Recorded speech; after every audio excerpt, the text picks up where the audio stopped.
Anytime you're ready, wrist relaxed.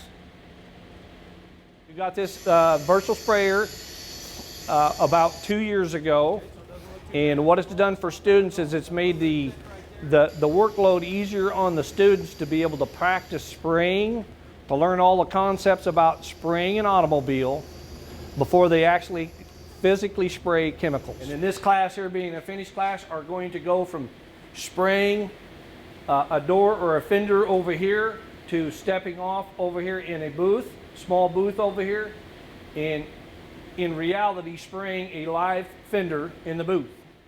This skill here is a very important skill to learn how to start painting and all the techniques involved prior to shooting chemicals, so a student could virtually walk out of this classroom here, graduate from high school, and step into an auto collision shop and have some of the basic skills down about painting.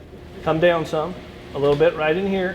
You're gonna go across here. What we're trying to do is eliminate some of what appears to be overspray. The handgun is set up just like a regular paint gun. The fact is, it is a regular paint gun from the manufacturers.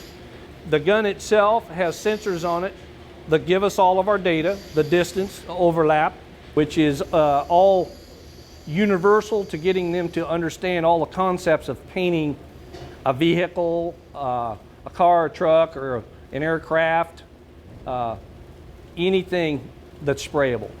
Spray right here and hold it. Okay, stop.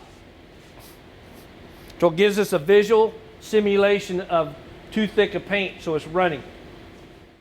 The auto collision program right here is the only one in the district. So this is actually very beneficial for the students as well as myself, the instructor, to be able to utilize this to teach them how to paint. The first time we start using it, they're really excited because it's giving them information that we can't get from shooting live paint. That it is a remarkable tool to be able to have in a high school to use. So now he's doing the 50-50 overlap.